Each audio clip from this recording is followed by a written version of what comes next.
All right, we're trying this again. I'm going to spend the next minute to make sure we're locked into YouTube and LinkedIn, especially. So one moment.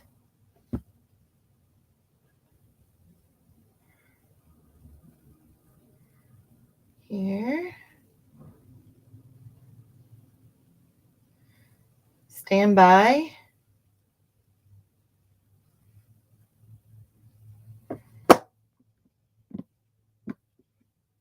All right, we are live. Good to go.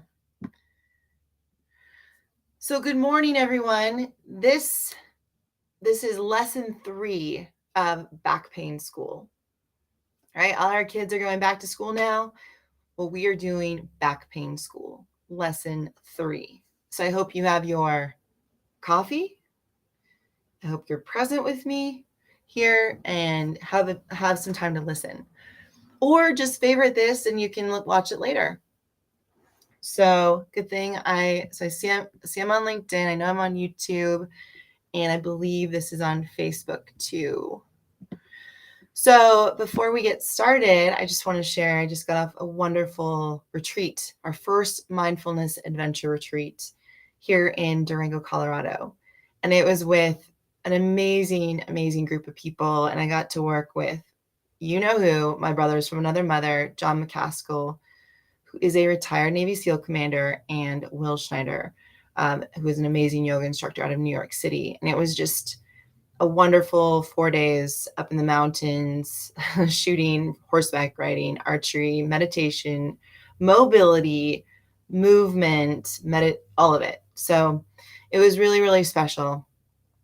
And so I just tell all of you listening in, we got amazing feedback from it.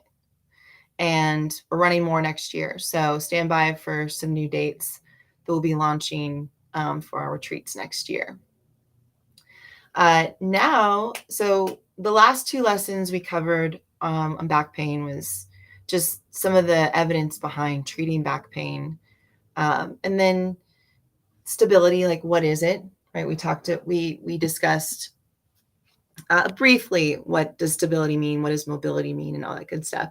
Today, the lesson is on core stability, because oftentimes when you go to a medical provider or even a coach, right, and you tell them that you have back pain or your back has been a problem, a typical response is, well, you probably need to work on your core stability. And a lot of people don't even know what that means. So today is about kind of educating you on what the core is and what you can do about it. So first and foremost, the core is not just your abdomen. All right. So that's a big one. The core isn't just your abdomen. And if you're listening in now, you can go ahead and feel free to put comments or questions in the chat, and I will do my best to get to them. This is just going to be about 20 minutes of time that we'll be together here this morning.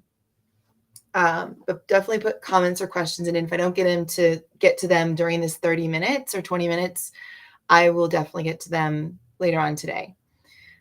So the core one is not just your abdomen. It's basically between, if you look at Skelly here, his thighs all the way up to the top of his ribs. So his core is like his entire spine all the way down his thighs. It's not just your abdomen. And so in stability, so the core is, thighs all the way up to the base of the neck or the bottom of the neck. And then the stability means control of movement. So how does one in this region of your body control your movement? And each of these sections of the body, as you see on Cowgirl Skelly here, it's actually a boy. So Cowboy Skelly, aka Dr. Skelly.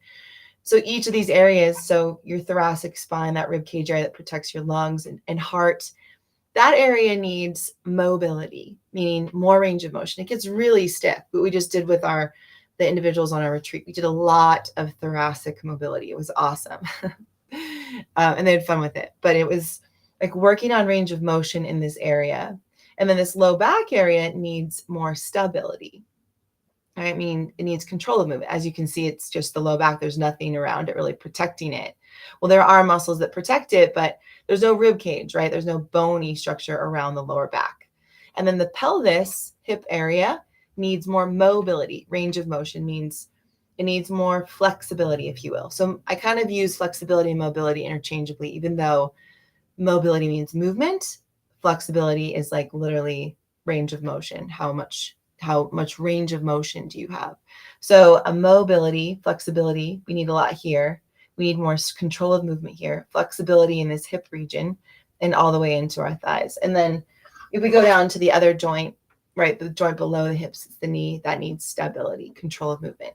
But globally, so even though these different parts of the core have different, we need different things in those areas, globally, it needs control of movement. So how is our spine moving when we go from point A to point B? When we go to bend over and pick something up or squat down, is it moving? Is the neck moving, the lower back moving? Are we getting a lot of hinging or side bending? Like what's going on in our spine? Are we actually able to load our hips, or are we not loading our hips? Are we just loading our back all the time? Oftentimes, right, in lesson 1, we discussed one of the big reasons why people develop back pain or dysfunction is that they load their back so much during the day, or they don't. So they're sedentary all day. When they load, go and pick something up, and the repetitive motions they do during the day, they only use their low back mostly versus loading the bigger joint like the hips, and are keeping their spine in more of a neutral position versus having the spine change positions all the time with each movement. So we don't want to be stiff all day, right? Sitting stiff all day, but we also don't want to be super lax. Like we want our spine to be able to stay in more of a neutral position during the day, but have it not be a lot of effort. And for a lot of us, it may take some effort initially to be able to like have good posture during our day. So the other thing about the core, so there's a lot of musculature involved in, obviously, from the base of the neck all the way down to the mid-thigh. But the two big areas, the two big muscles or groups of muscles I want to talk about, well, one, the diaphragm sits underneath this rib cage area. And then we've got the pelvic floor, which is a group of muscles down here. So these two muscles create this kind of dome, right? And that is what we call the core of the core. So the deepest layer of musculature in our core that can help maintain good core stability, make or break our core stability, is the diaphragm and pelvic floor. And so oftentimes with people, when you're told you need to work on your core strength or core stability, oftentimes it's not necessarily an issue of needing to work on the strength or stability. It's needing to work on the timing and lineup of the core muscles, which is the diaphragm and pelvic floor. So if you think about it, just try right now, hunch over, okay, and try to take a breath in. Just like really kind of give yourself like a nice hunch posture. Take a breath in. Okay, it's hard to take a deep breath in doing that for me. What about you? And then go ahead and extend, right? Really like arch your back. Kind of like, right? Really arch your back and then try to take a breath in, right? Probably feel it more in this region. Okay. Now go ahead and gently squeeze your butt. If you're sitting down, bring your knees out and put your feet flat on the ground. Roll your shoulder blades back. Make sure those ribs are flush with your abdomen versus, flaring. And now take a breath in through your nose. Is that a little bit easier? Should be, right? So the ability to breathe properly is the first and foremost thing with creating core stability. It's very hard to create core stability when you're overly flexed or overly extended, right? Because the core of the core muscles are not lined up. Now, that's not to say, people who are like big weightlifters and whatnot, it's not to say people who are big weightlifters, like if you're hunched over to pick up an Atlas stone or a huge object, right? There are ways to protect your spine doing that or having to extend. The thing is, where are you flexing and extending is the key. And where are you loading to pick those things up? So if you're a little more advanced of a mover and you're aware, right, being able to load your hips first is always important. And this is actually like one of those like ties for a curtain. Okay. But loading your hips first is really important when you're going to pick up something heavy. But then if you have to flex or extend, let's say you're doing like the Army Combat Fitness says, the standing power throw, or throwing something behind you, or, you know, people around your cowboys picking up a calf. Well, you're going to want to get flexion in this mid back, this thoracic area versus the lower back, right? You want to keep this thing pretty stable and strong, whereas you're going to want to get the movement from that upper back versus the lower back. So that's, you know, that's more of like when you're adding load. But in a nutshell, instead of thinking about building strength here first, and oh my gosh, I have to do more planks and I have to do more push-ups and side planks, let's talk about how you line up that diaphragm and that pelvic floor, because this is what creates if you can do that accurately, efficiently, you will create more intra-abdominal pressure that way, especially if you're lifting something heavy. But you'll just be able to breathe easier. And if you can breathe easier, right, you're going to be able to get more 360-degree breath, right, in that rib cage and belly versus just right in the chest or just in the belly, right? So we want our spine to be, we want to expand our rib cage and expand our belly when we breathe. And we don't want to be hunched or overextended because that doesn't allow the musculature to work accurately. So for example, and this is where we're going to focus today, is like literally teaching you how to line up those two areas, pelvic floor and diaphragm, pelvic floor, during your day, so that when you do go to work on strengthening of this entire spinal area and thigh area, whether you're doing squats or planks or push-ups, any of it, but most primal movements do require strength in this area, right? You know that the most important thing you need to do is make sure that your breath and the alignment of this diaphragm and pelvic floor are good, because then you'll be able to actually recruit the musculature that protects the spine and this core more efficiently. So for example, let's everyone stand up for a second. So one of the core, right? So if I'm talking mid-thigh to base of the neck, if you were to overextend, right, try to squeeze your butt right now when you overextend, right? And just keep that extension and then try to drive your ribs down. It's hard. And you might feel a little compression back here, right?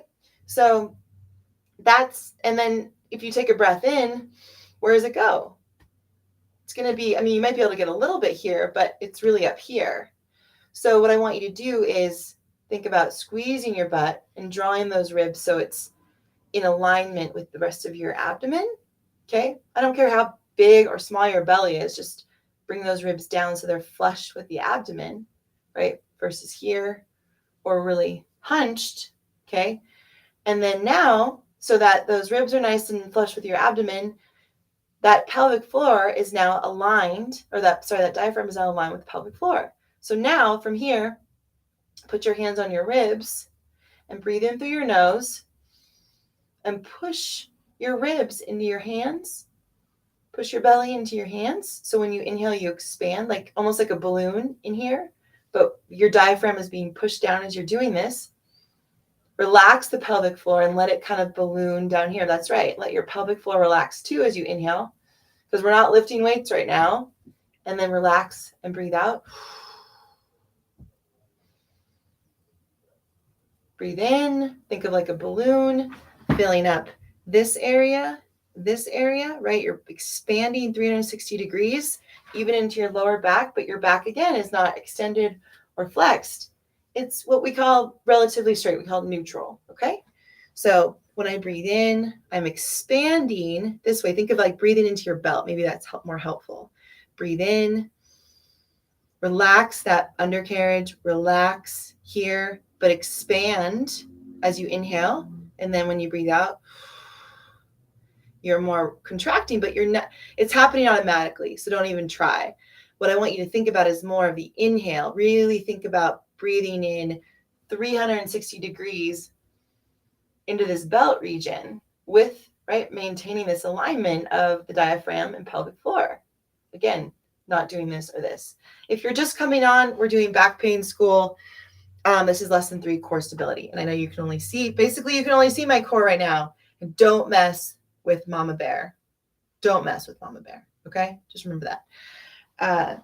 So again, right? Let's just practice again. So place your fingers on your rib cage. Breathe in through your nose. Think about expanding through this belt. If you were wearing a belt up here, really high belt, right? Expand and then breathe out and just relax. And now pay attention to this undercarriage. Are you holding it tense or are you able to relax it, right? Breathe in to your pants. Breathe in to your hands. Fill up like a balloon, 360 degrees, and then breathe out.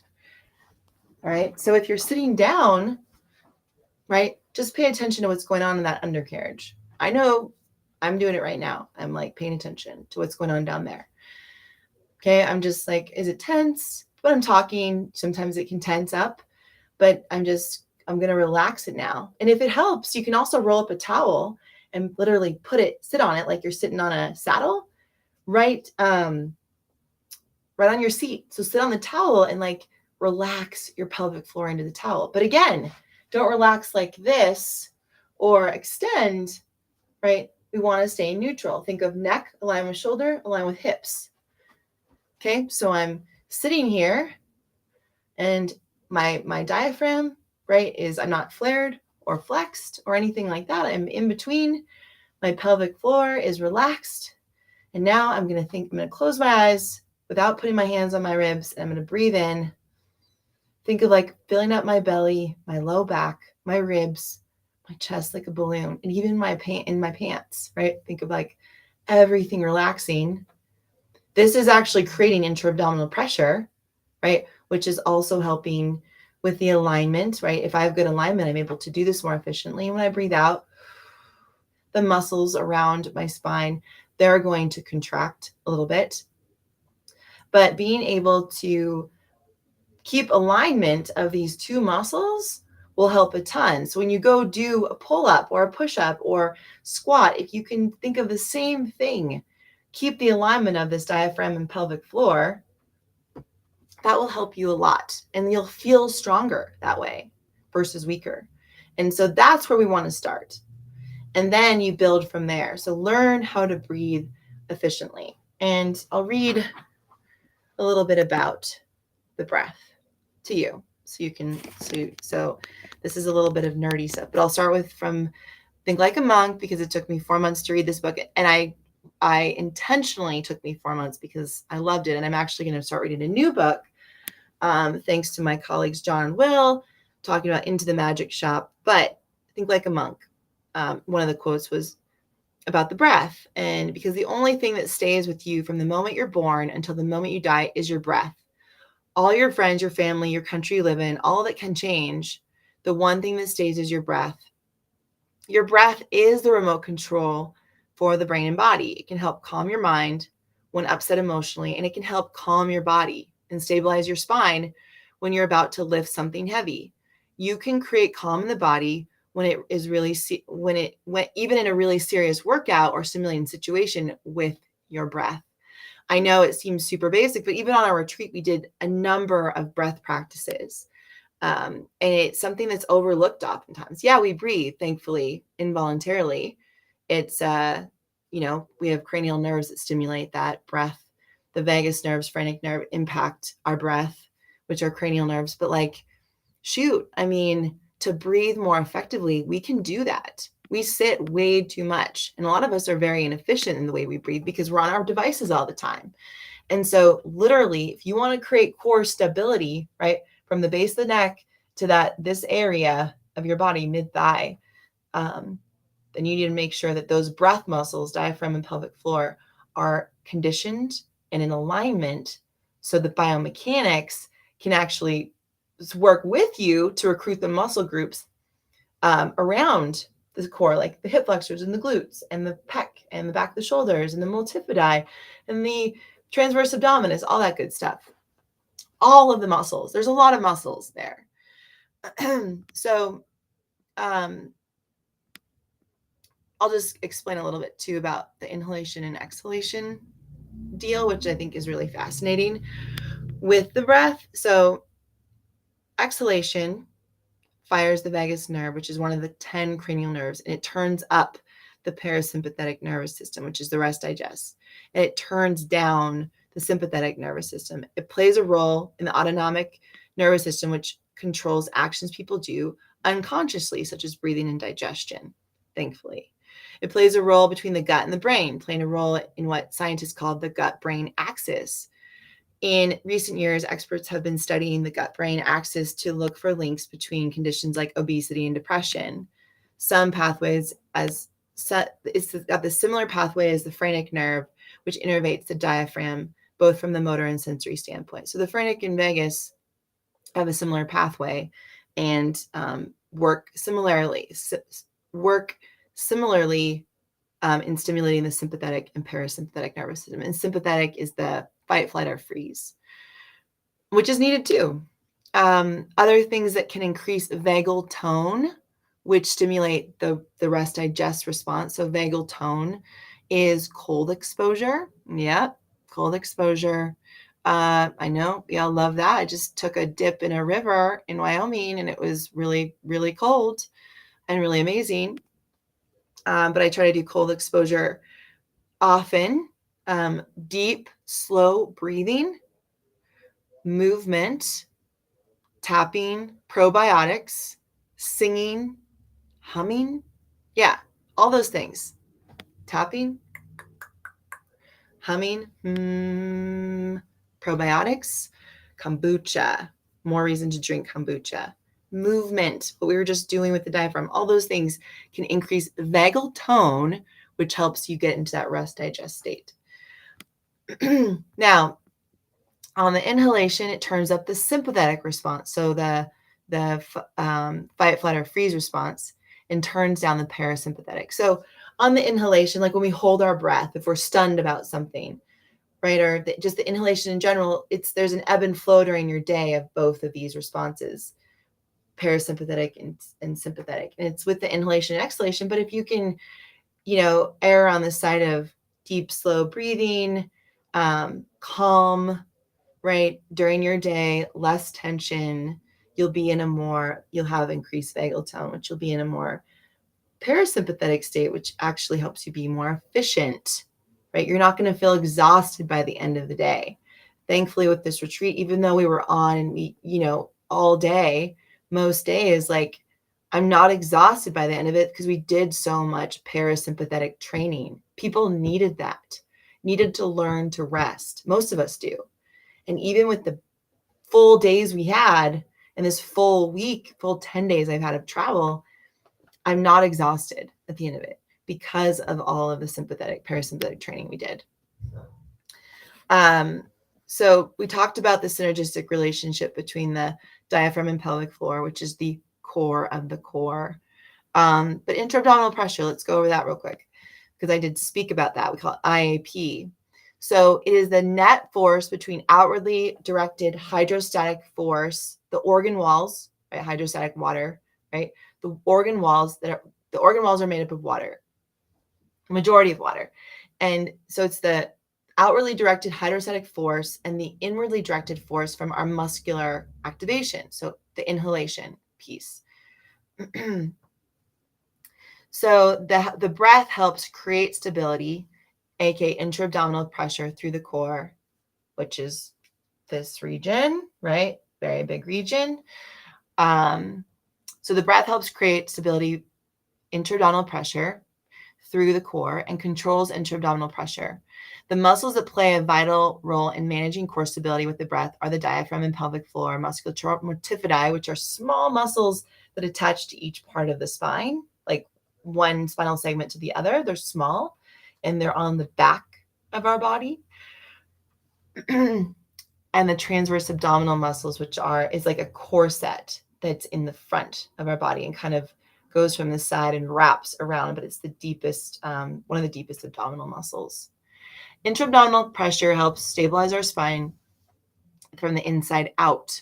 That's what we want. From the inside out is how we want to stabilize. The goal is to keep the abdominal wall expanded, which means maintaining a spinal neutral, ribs in line, and pelvic with the pelvis, versus the spinal, versus flared ribs, And the spine is more stacked, like aligned than flexed or extended. Okay. Maybe that language you get more than what I was talking about earlier. Usually people do not have core strength issues. It's a timing issue in how they create intra-abdominal pressure. It's a skill. So again, learning how to create alignment in those two core of the core muscles and breathe efficiently without getting all this kind of excessive movement in our spine and falling into flexion or falling into extension, but being able to create this rest digest response with good alignment in those two muscles, two groups of muscle, group of muscles, is really going to help with actually being able to recruit the muscles around the pelvis, the spine, and the shoulders that help us move, right? If you're extended or flexed, you're going to be just more inefficient. All right. So that is enough about that. Let me look and see if there's any questions here. Let's see. Okay. I don't care how big or small your belly is, just bring them. All right. I'm not going to hold on. I don't see any questions yet. All good. If you do, feel free to put them in the chat later. But I want you to just, for your activity today, is think about just how you're sitting, right? And if you want, put your back against the wall. And can your head, shoulders, and butt touch the wall when you're sitting and when you're standing with your feet against the wall? So if you're standing, it's 5 points of contact. Each foot, butt, shoulders, head. If you're seated, put your feet on the ground, butt, shoulders, head is against the wall. Alignment. And now see if you can breathe into that belt region of your body. And can you breathe kind of what we call the breath wave, low to high when you inhale, and when you exhale, high to low, right? So can you maintain that? And that's the first thing before we throw any other planking, bunkie test, anything else that you need to work on that. Now, once you get that down, right, I want you all to look up the Bunkie Test, which is a way to test your spinal musculature in all these different angles. It's like all this, like it's planking on steroids, if you will. So you're really testing yourself in the musculature around this core area. All right. And I'll put it in the chat, but that's the second thing. The first thing is, are you breathing efficiently? And are you able to maintain alignment? And check yourself before you wreck yourself. Every 25 minutes, do a check-in. And that, my friends, is all I got for you today. This is lesson 3 of the back pain school. And we will be doing lesson 4 next week. So be aware of, I'm going to probably put out a post about any questions you have coming up, but we're going to go over some mobility techniques, as well as loading the spine, like how to load the spine with these primal movements like squatting, hinging, pushing, pulling, right? So get this down first. Right now you understand the evidence. The evidence is around movement and strength. Now we understand core stability, the core of the core. Now let's start actually loading these primal movements and learning some mobility techniques to help us be more efficient now that we know how to have core stability in our own body. All right. Let me see if there's any questions. Oh, Wanda, yes, you can see this live for a long time. Like it'll be on LinkedIn, it'll be on YouTube, it'll be on my Facebook page. All right, folks, it's been wonderful spending time with you today. Stay tuned for lesson 4. This has been fun, and make a great day.